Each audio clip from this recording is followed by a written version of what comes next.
Did you know that one of the first written records of gossip goes all the way back to 1500 BC? And in the Middle Ages, they believed it was something mainly women did and was considered shameful, even leading to them being burned at the stake. Gossip has played a very important role throughout history. It brings us together and makes us feel like we know our favorite celebrities or people in power, but it can also tear us apart. Gossip feels like just one of those things you just can't avoid. It's all around us, in the checkout counters, at grocery stores, online, and in person. But who paved the way for gossip to be what it is today? Well, this is the dark history of gossip.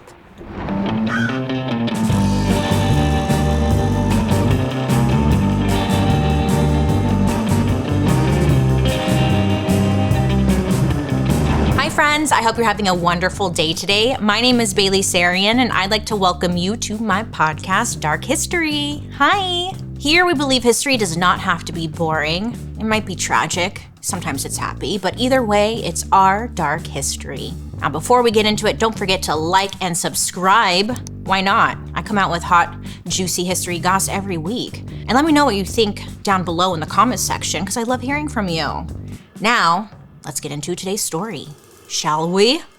Now, gossip has been around since the dawn of time, and the word gossip actually comes from the Old English word godsib.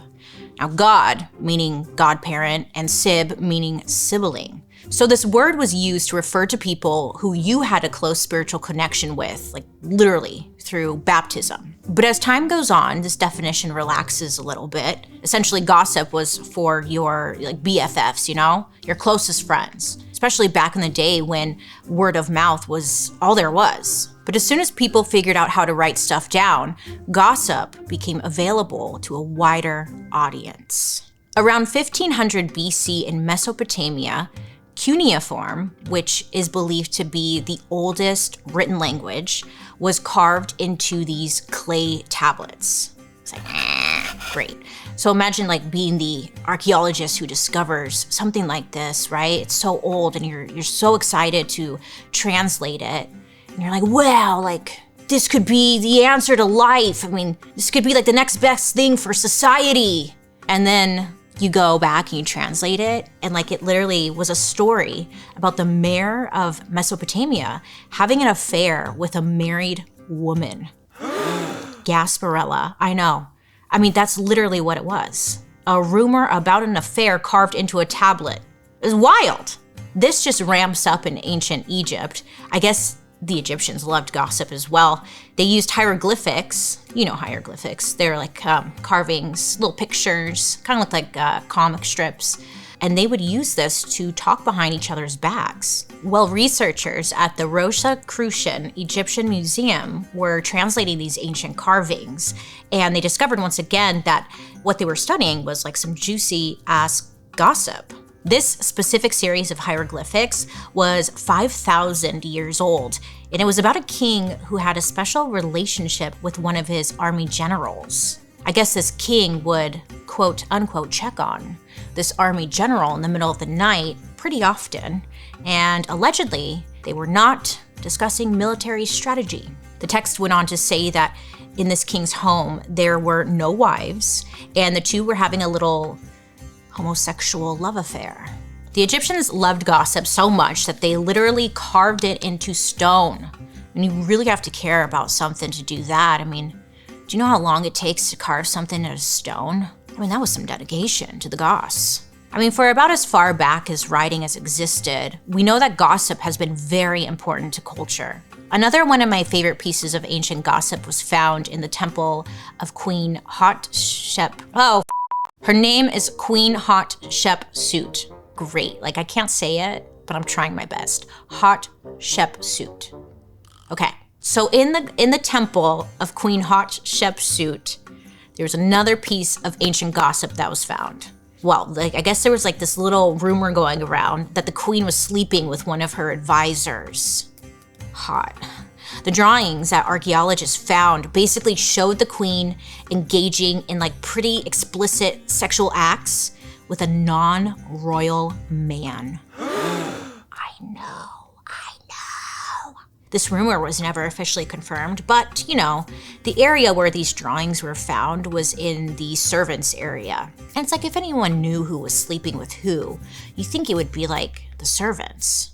As time goes on and other cultures develop their own language, these kinds of stories are found everywhere, like all over the world, on more tablets, scrolls, papyrus, and even on pyramid walls. In 1450, Johann Gutenberg invented the printing press. Great. And this was like a game changer because before the printing press, everything was written by hand. Plus paper and ink, they were hard to get. And if you were poor, knowing how to read was really not even a thing. But the printing press changed all of that. And this would be the beginning of the gossip column. Hey, Joan and Paul, how's your guys' website coming along? I thought I told you guys to fix this. You never take my advice. If you have a website and you're struggling like Joan and Paul over here, Squarespace has got your back. Oh, yes, they do. Squarespace is your one-stop shop to create a customizable website or online store. And it's designed to help users create professional-looking websites without needing crazy technical skills. But the best part is, when you create a site with Squarespace, it will seem like you have all those skills. People will be like, wow, look at that.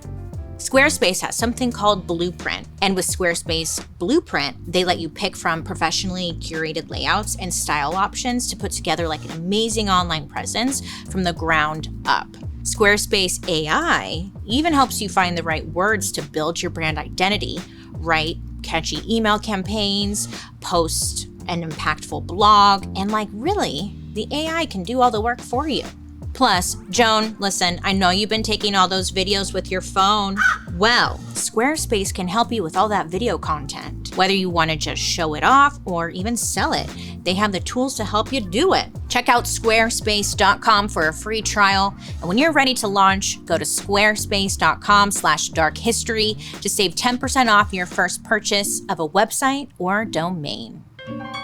Gossip didn't really catch on in print until the 1800s.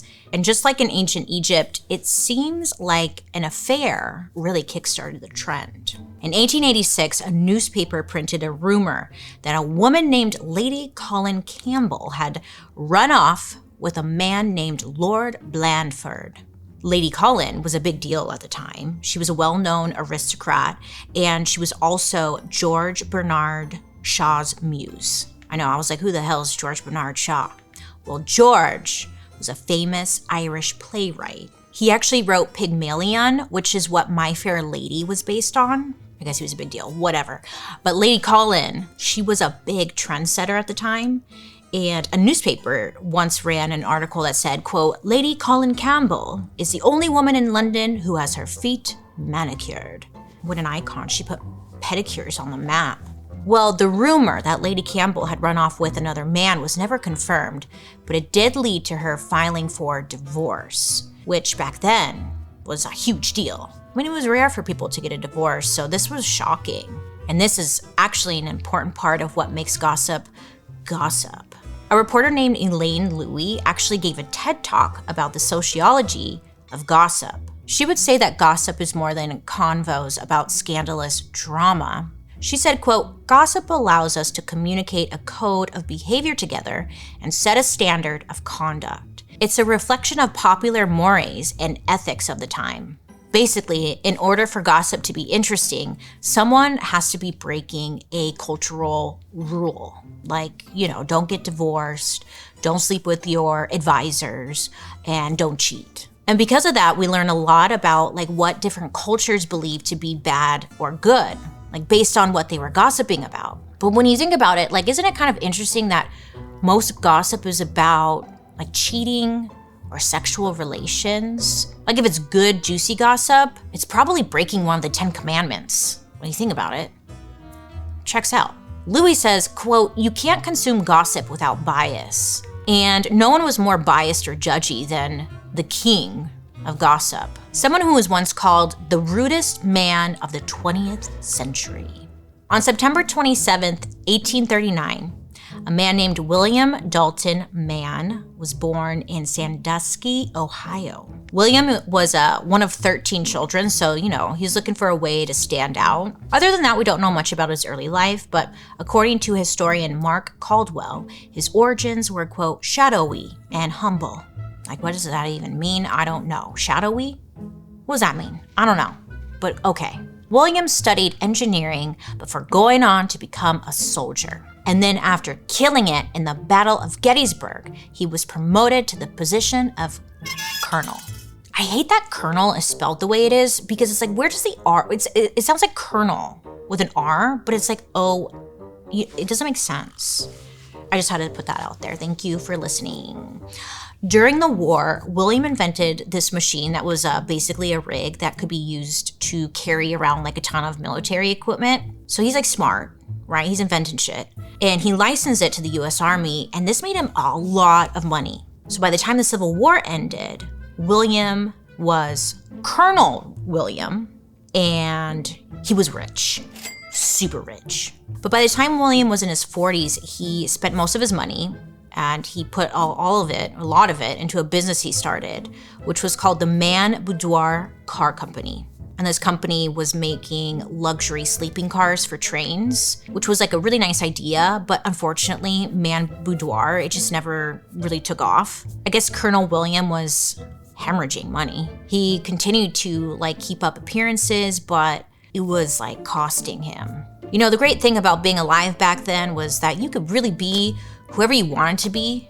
You could completely make up who you were, how much money you had, and there was really no way for anyone to fact check you.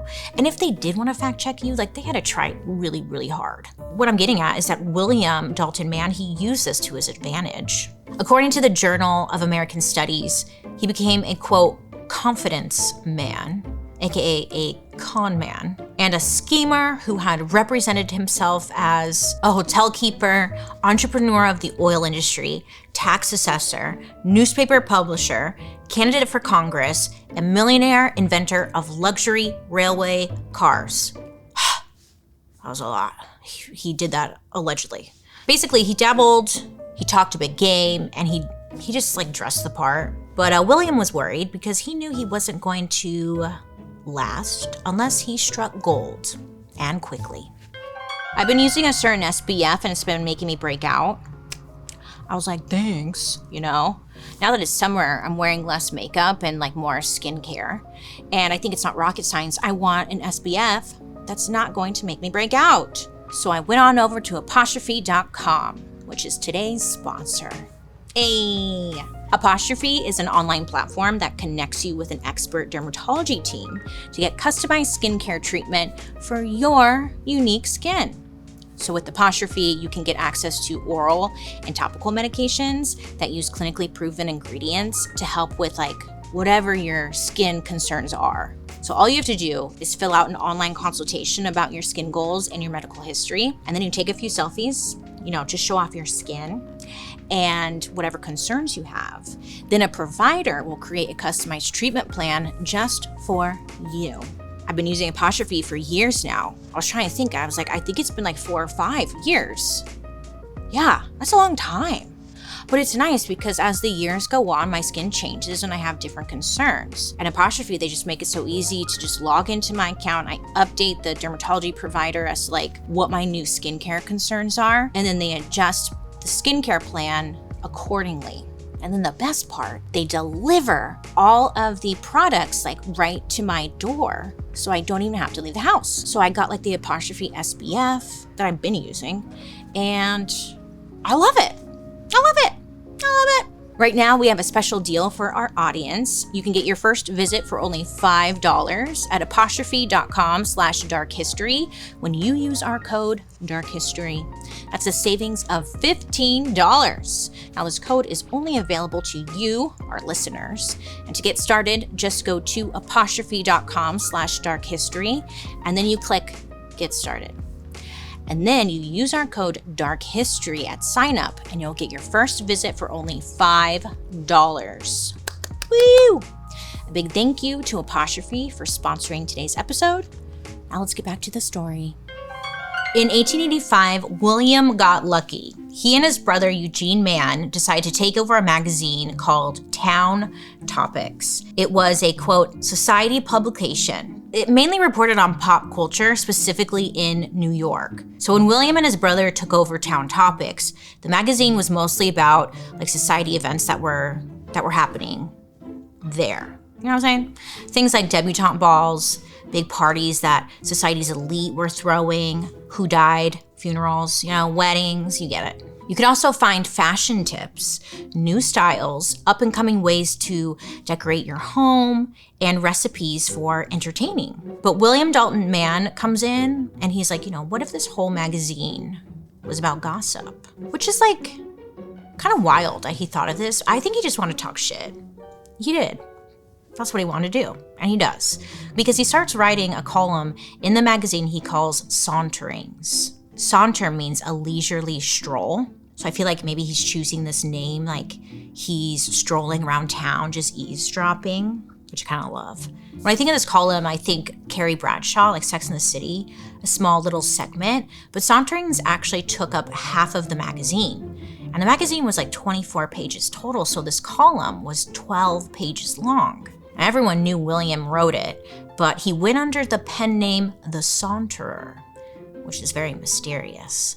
And this made William a celebrity in his own right. And as the audience of Town Topics grew, so did William's ego. So the magazine covered some of the same topics as before, like parties and big events, but with, tea. William started to collect intel from all kinds of people, like servants, spies, and society insiders, and he would report on any and all rumors that they brought to him. Eventually, this expanded to include anonymous tips as well, which usually came from like people who were harboring grudges and wanted to air out someone's dirty laundry. And this quickly became the section everyone cared about because it was so dang juicy. Now, the thing was, gossip was viewed by society at this point as something that was like for women and not necessarily men. And like this actually goes way back to the days of witch hunts and burning women at the stake, which was one of the most extreme punishments for women who challenged the status quo and spread, quote, dangerous talk. In 1547, there was a proclamation issued in England that ruled against the, quote, gossip and babble of women. Now, this was allegedly to stop the spread of witchcraft. But good old William, he saw a smart way around this. He wanted Town Topics to reach a bigger audience, so he never promoted it as a gossip column. The full title of the magazine was Town Topics, a newspaper of society, fashion, drama, music, art, books, the club, racing, yachting, military, flowers, household, etc., which is a very long title. I don't know how they fit that on the front cover, but they did. These were like all things that appealed to an upper and middle class audience. So they never felt like they were reading, a tabloid or smut. It was sophisticated. They were there for like the fashion advice. There was even another section on Wall Street, so men could feel better about maybe indulging in it. It kind of reminds me of when people would say that they would read Playboy for the articles, But like, I do. I have an obsession with collecting old Playboys from the 60s specifically. So if you have any you want to donate, I'm more than happy to take them. But the articles and the interviews are so good. They're so good. There's this one Playboy I have, and there's an interview, really great interview with Martin Luther King Jr. So good. And it's just such a great read. And then you literally flip it to the next page and you're like, oh, titties. And it's just like, it's wild. Anywho, that's what Town Topics did, but without the titties, So William was sandwiching like the gossip in between topics that signaled sophistication and intelligence, like investing in art. And yeah, you get it. Okay, great. The magazine claimed to be, quote, the newsiest, brightest, wittiest, wisest, cleverest, most original, and most entertaining paper ever published. My God, I know. I didn't know newsiest was a word, but go off, King. I bet you William gave himself that review. William became a celebrity. People loved the guy. And he was in like the right place at the right time because he was everything that Americans at this period admired. He was a war hero. He was a self-made businessman, an inventor. And like, what couldn't this guy do, you know? New Yorkers just loved Colonel William. In 1885, when William and his brother took over the paper, they were only 5,000 subscribers, which is a lot. But just 6 years later, that went up to 63,000. And Colonel William claimed that the number was actually 140,000, but he was known to be a bit of an exaggerator, so meet me halfway. 100,000 or something? Great. Regardless, they had taken a low-level magazine and like turned it into the quote, most influential and widely read society gossip magazine in the country. He helped create the gossip magazine as we know it today. And William would write about anyone. Like, he did not care about stepping on anyone's toes. In 1904, the Saunterer launched a vicious attack on Alice Roosevelt. And Alice, she was a socialite, a writer, and of course, President Teddy Roosevelt's oldest child. Now, Alice was only 20 years old at the time, and she, I guess, was known to be a bit of a party animal. And the Saunterer wrote, quote, from wearing costly lingerie to indulging in fancy dances for the edification of men, and then indulging freely in stimulants. Okay, party, you know, whatever. But good for her. I know you might be wondering, what are you wondering? Let me think. I would use my psychic abilities. You're like, Bailey, how is this guy publishing 12 pages of, you know, piping hot tea every week without getting sued? Well, Colonel William, he outsmarted the system. He described any given scandal or rumor without naming names. So he included just enough information about the people involved that if you were a reader, most likely you would be able to like guess who it was about. And this is known as a blind item. And I'm sure you're familiar with that term because a lot of gossip pages, like, you know, they still use that term today, blind item. And like, this worked. Town Topics was literally never sued for libel. And the crazy thing is, like, William thought that all this trash talking he was doing was actually a public service. He once said, quote, there is no feature of my paper of which I am more proud. To save the sinner by rebuking the sin is an achievement over which the angels rejoice. Basically, he's like, I'm a god. I am untouchable. Maybe he just sounds like a bitter, angry, lonely man, really. But whatever, you know, William believed that like he was having a positive influence on society because by reporting the people's quote unquote sins, they would learn their lesson. In reality, there was something like much darker going on, something that not even William could defend. The entire time while William was preaching that he was reforming society and teaching the people a lesson, Town Topics was actually being used as a front for blackmail. Oops. Yeah. Most of the gossip that William reported was about, you know, society's elite. So socialites, celebs, politicians, those people. But these stories wouldn't just go straight to print. Nay. Instead, William would send a henchman out to like pay a little visit to the person in question. Let's just say that he gets a tip that a politician named Frank is paying for like feet pictures. So he would send a guy to Frank's house to say, hey, we know you like feet. William knows you like feet. And we're gonna run a story in the Saunterings that says a politician whose name rhymes with spank likes feet. Now, unless of course you were interested in buying some advertising space, maybe then we won't run the story. I don't know. So in other words, blackmail. Yeah, that's blackmail, my friends. Can't do that. As time went on and William, the Saunterer, became more powerful, he didn't even have to send out his men to do house calls because people would come to him. It was said that, quote, on the days before Town Topics went to press, worried members of society arranged meetings with man at his favorite place, Delmonico's, or in his office, where they could negotiate for discretion. The amounts man managed to extort from America's wealthiest men was staggering. William K. Vanderbilt stopped the Saunterer from running a story about him for $25,000. Charles M. Schwab did the same for $10,000. And keep in mind, that's a lot of money back then. Like 10 grand back then was like $250,000 today. So like, these must have been some juicy stories, right? That's a lot of money.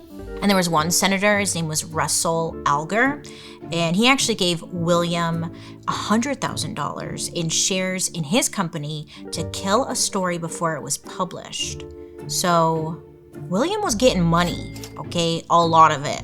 And just a little reminder, like, don't get any ideas here because blackmail is illegal, okay? Just reminding you because it's a lot of money involved.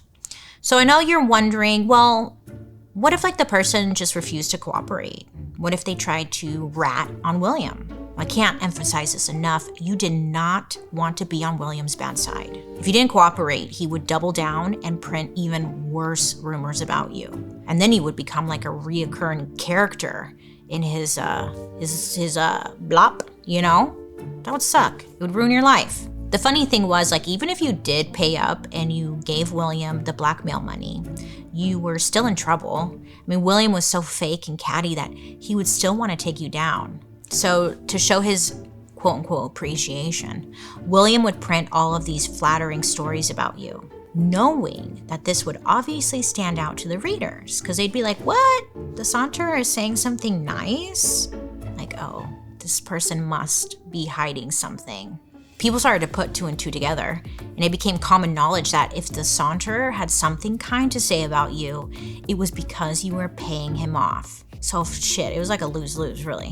Which was honestly almost more embarrassing than just taking the heat and dealing with it. Because then everyone would wonder what the shameful secret was and like just how much they had paid to keep it in the dark. And the scheme would have kept going for like God knows how long if it wasn't for a brilliant writer named Emily Post. You know what I hate? I hate trying to find a doctor for any type of appointment, really. I mean, 1, you have to figure out what insurance you have. 2, you have to find a doctor that is under your insurance. And then 3, you finally find a doctor that is like local and takes your insurance. So you call the number to schedule an appointment and you get just like put on hold. And then you finally talk to a receptionist who kind of like low-key always makes you feel dumb because they're like, what's your group number, your member ID? And you're like, those are great questions. I'll circle back, you know, like, am I just supposed to know this? What? Where's my card? I don't know. And then even if you figure that all out, to top it all off, the receptionist will be like, okay, the doctor's next available appointment is in January 2025. Are you available that day? And you're like, I don't know, Martha. I've got this flesh-eating rash running up my leg. Like, I don't know if I'll be alive, but sure, put me down. Finding a doctor can be overwhelming, but it doesn't have to be with ZocDoc. I love ZocDoc. If you don't know, ZocDoc is a free app and website where you can search and compare high-quality, in-network doctors, choose the right one for your needs, and then click to instantly book an appointment. Oh yes, I'm talking about in-network appointments with more than over like 100,000 healthcare providers across like every specialty, from mental health to dental health, eye care, skin care, everything. Plus, ZocDoc appointments happen pretty fast, typically with just 24 to 72 hours of booking. You can even get like same-day appointments. I've been using ZocDoc for years. I tell you, I love it. It makes finding and booking appointments so easy. You can do it all on the app or online. I'm not kidding when I say I've found my optometrist, my dentist, my primary doctor, my therapist, all of them on ZocDoc. It's the best. So when they were like, hey, we want to partner with you, and I was like, hell yeah. Hell yeah. So stop putting off those doctor appointments and go to ZocDoc.com/darkhistory to find and instantly book a top-rated doctor today. That's ZocDoc, ZocDoc.com/darkhistory. ZocDoc.com/darkhistory. In 1905, William made a bad decision. Yes, he did. Bad choices that he would regret for the rest of his life. He tried to blackmail a man named Edwin Post. Now, Edwin, he was a Wall Street stockbroker, like going through a rough time, financially and personally. He was having an affair with a Broadway actress, and apparently he was even supporting her financially by like paying for her apartment. Obviously, the Saunterer, William, found out about this, and he blackmailed Edwin. He tells Edwin, like, unless you can come up with $500, the whole story is going to print. And there isn't anything you can do about it. $500 might not sound like a lot, but again, this was back then, it's a lot of money because it would be over like $16,000 today. So it was a lot. And Edwin, I guess, just didn't have the money. So he goes home and confesses everything to his wife, Emily Post, before the story goes to print. So Emily is an author and she's like super smart.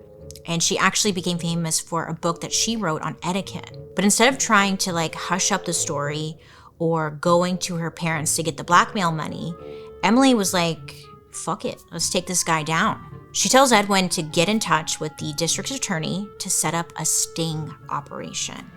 Ooh, and it worked. On July 11th, 1905, William Dalton Mann's agent was arrested in Edwin's Wall Street office. Emily and Edwin, they ended up getting divorced, but, at least it didn't like go to the public and she didn't have to like find out about the affair in town topics. Anyway, this takedown of the Saunterer changed everything.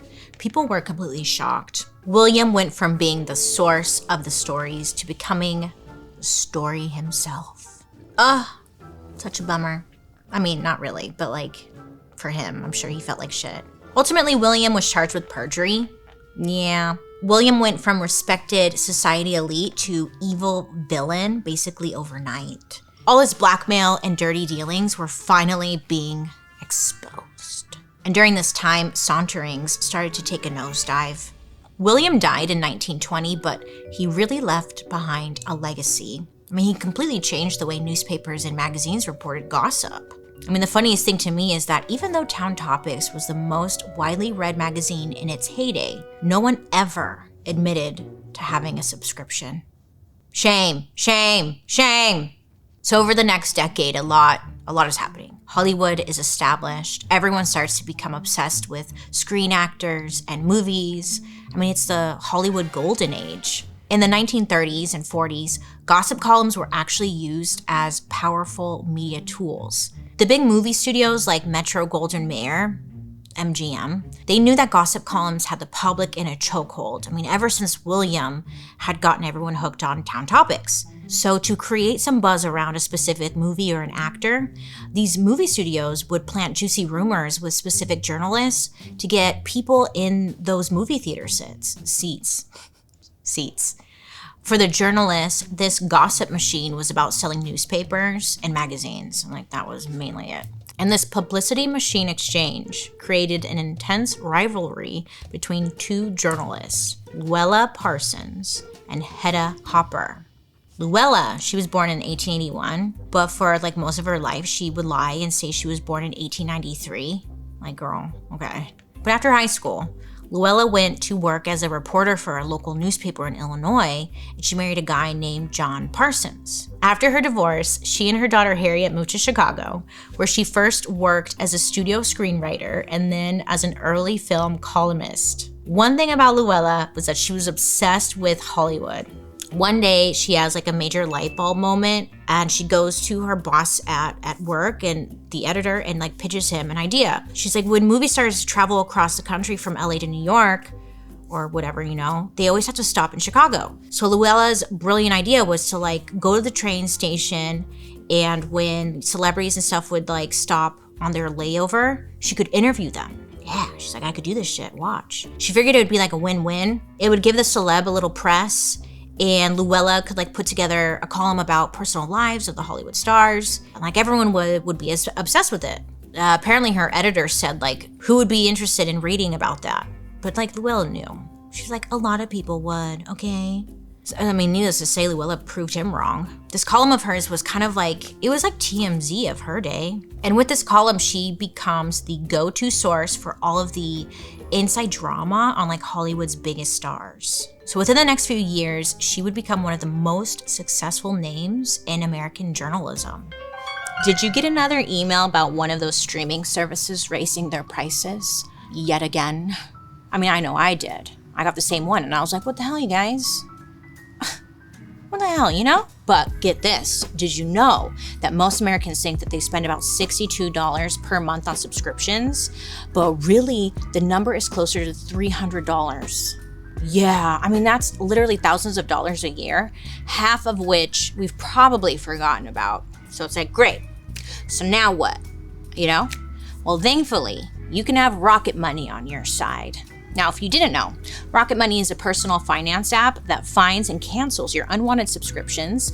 They monitor your spending, and they will help lower your bills so that you can grow your savings. With Rocket Money, you can see a clear view of like all your expenses in one place. And if you see something you don't want, like maybe a subscription you don't use, Rocket Money can help cancel it with just a few taps. So you can spend that money elsewhere. Rocket Money has over 5 million users and has saved a total of 500 million in canceled subscriptions, saving members up to $740 a year when using all of the app's features. So stop wasting money on things you don't use. Cancel your unwanted subscriptions by going to rocketmoney.com/darkhistory. That's rocketmoney.com/darkhistory. rocketmoney.com/darkhistory. Have you ever heard the phrase, a good lawyer knows the law, a great lawyer knows the judge?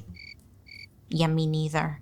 But Luella basically kind of invented this because she knew that if she was going to have a career in journalism, she needed to have friends in high places. And it didn't really get much higher at this time than William Randolph Hearst. Maybe you remember we did an episode about Mr. Hearst in our Yellow Journalism episode. And I kept talking about Hearst Castle. I just went again recently. God, I love Hearst Castle. Anyways, William Hearst was essentially the most powerful person in newspaper publishing at this time. And his partner was Marion Davies, a Hollywood actress. So around this time, Luella starts to rant and rave about, Miss Marion in her column. And she's just gushing about her. And this set her apart from other entertainment journalists at the time because a lot of people, they didn't think Marion was a good actress. Yeah.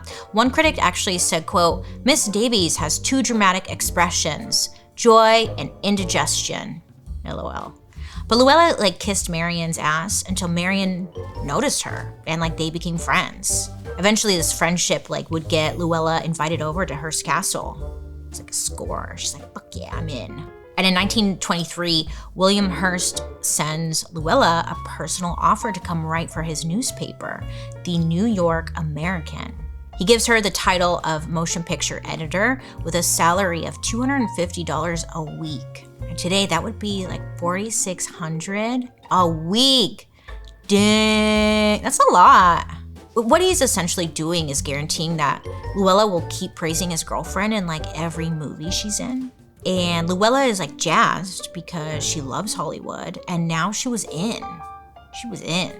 So it's kind of a win-win. Luella gave good reviews to other actresses as well. One of her favorites, besides Marion, was a woman named Hedda Hopper. Hedda was born in 1885 and was the daughter of a Quaker butcher from Pennsylvania. Quaker butcher sounds fake, right? It's real. Quaker butcher? It's so random. But good for her. She loved the theater and then I guess ran away to Broadway in 1908. And when she was there, she became known as the best pair of legs on Broadway, which is so lame. She has talent too, but okay, just her legs. So this caught the attention of a man named DeWolf Hopper, and he was a famous Harvard-educated actor. He was 27 years older than Hedda and had been married 4 different times. But in 1913, Hedda became his 5th wife. 5th time's a charm. They have a son, I guess, and then a few years later, DeWolf, he gets a job offer from a film company in Los Angeles, and the family moves to Hollywood, and Hedda starts to get some small roles in the movies. And this is when Luella first notices Hedda, and the two become kind of friendly. So Hedda's career starts to take off, and by 1920, she's making $1,000 a week, which is a lot, and it's great for her. But I guess it's bad for her marriage because she's married to an egomaniac, psychotic, insanely jealous loser. DeWolf starts having an affair, And I mean, are you surprised? Ma'am, he was married 4 times. Like, you think the 5th, you think you're it? Sorry. Anyways, he has an affair, bleep, blop, bloop, they get a divorce. So, because of all this like drama, Hedda's divorce ends up, showing up in Luella's column. But I guess it's fine because like, at this point they were friends. And Luella is kind of like rooting for Hedda. She's like, Hedda, the world needs to know like how big of a dog this DeWolf is. And he was. Fuck that guy.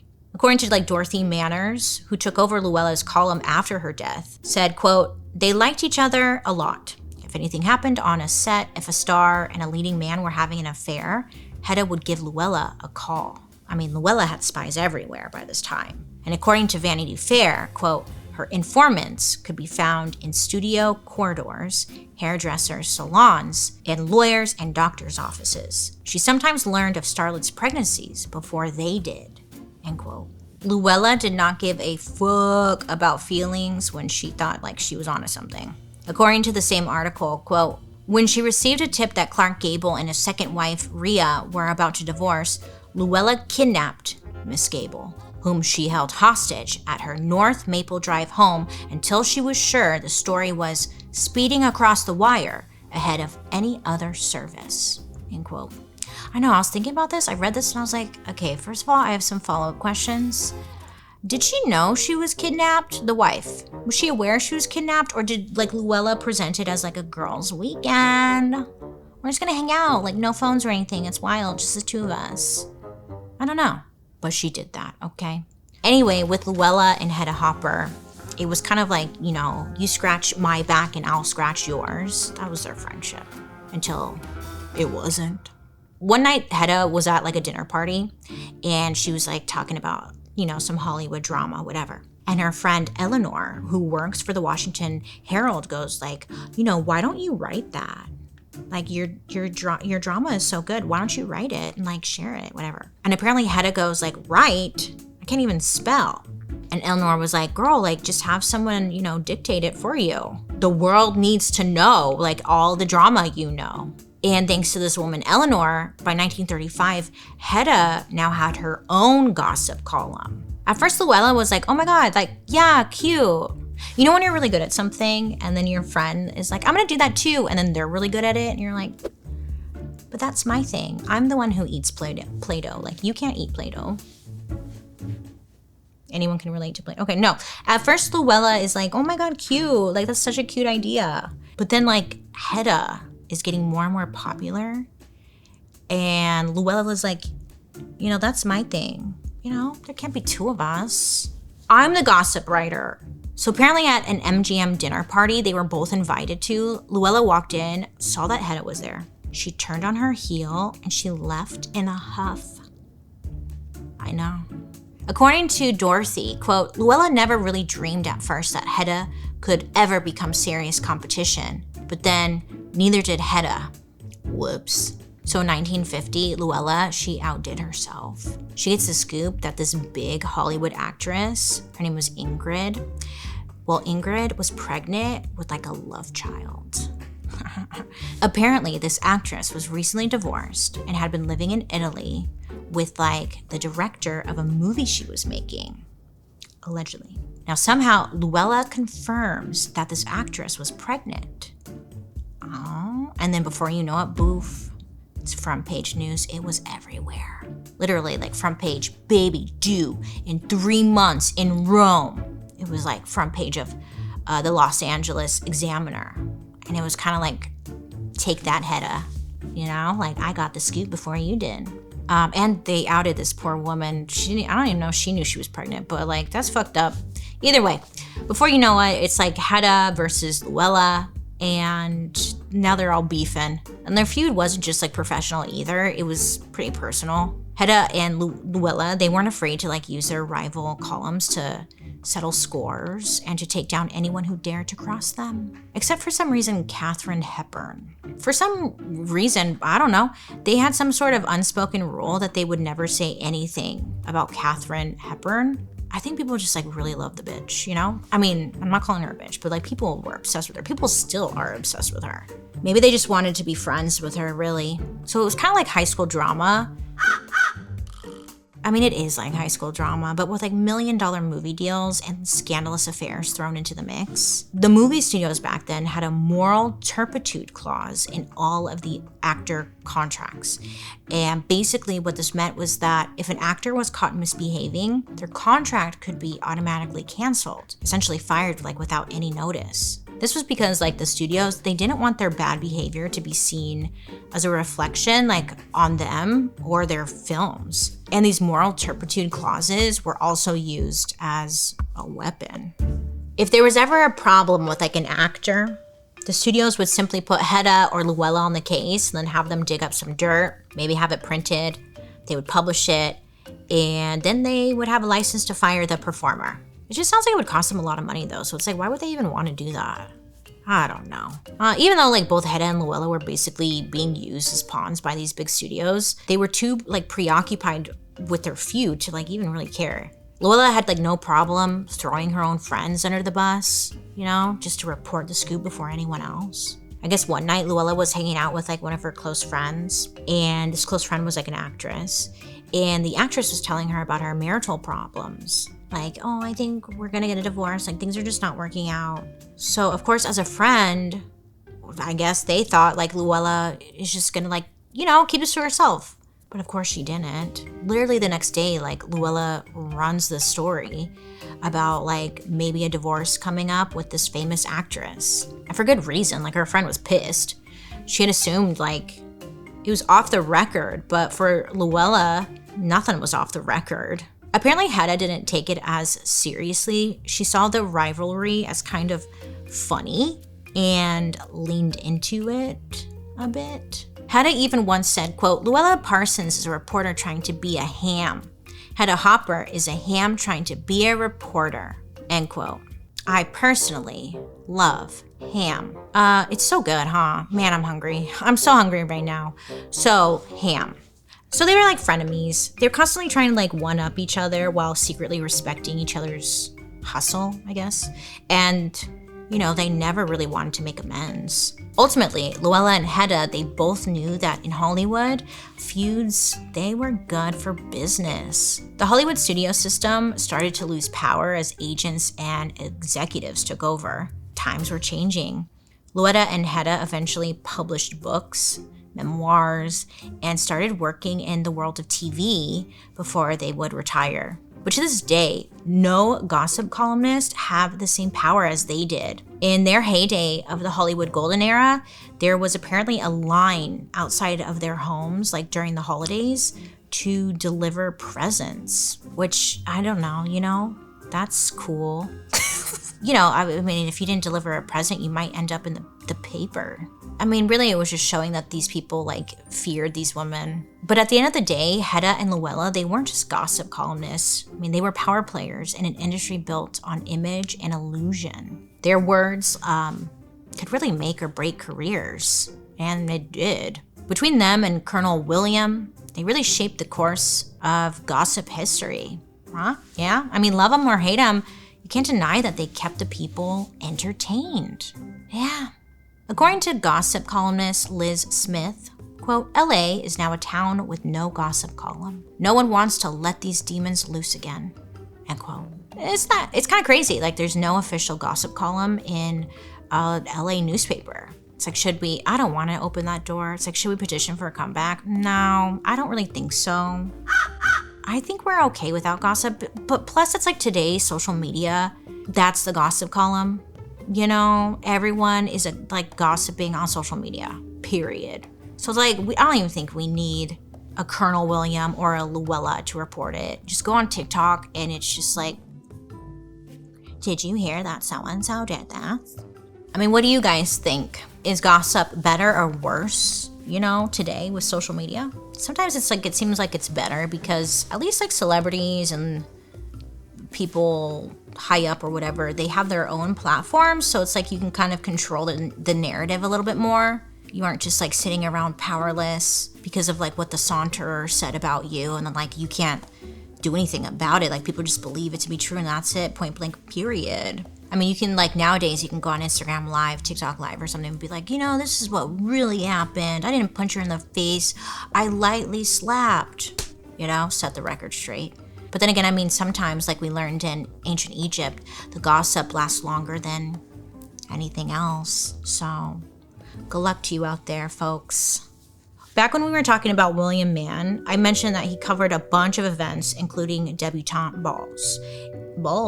And this is like one of those things I've heard of, but I didn't really know about it. Like, I didn't know much about it.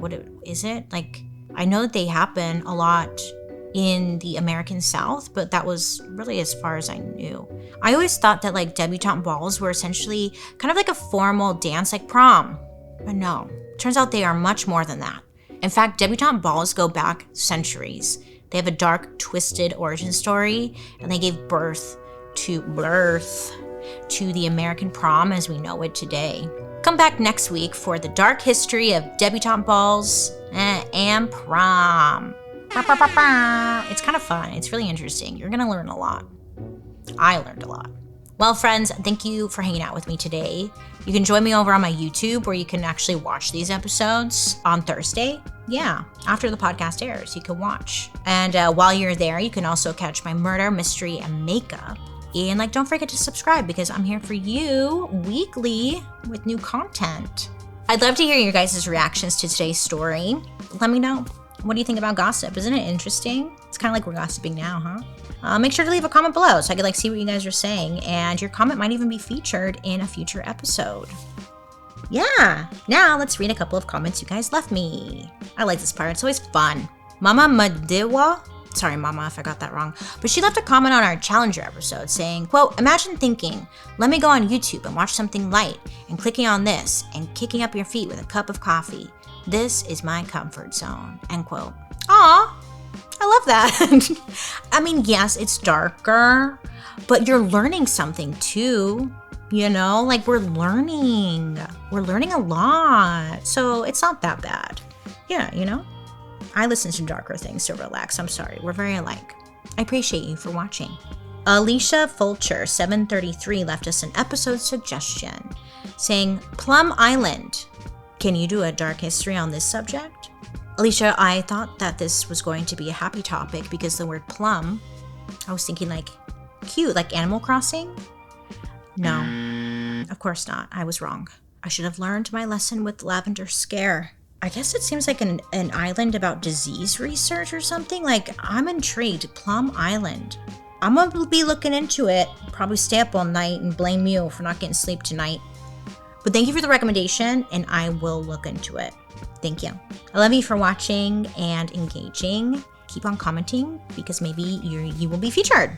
And hey, if you don't know, Dark History is an Audio Boom original.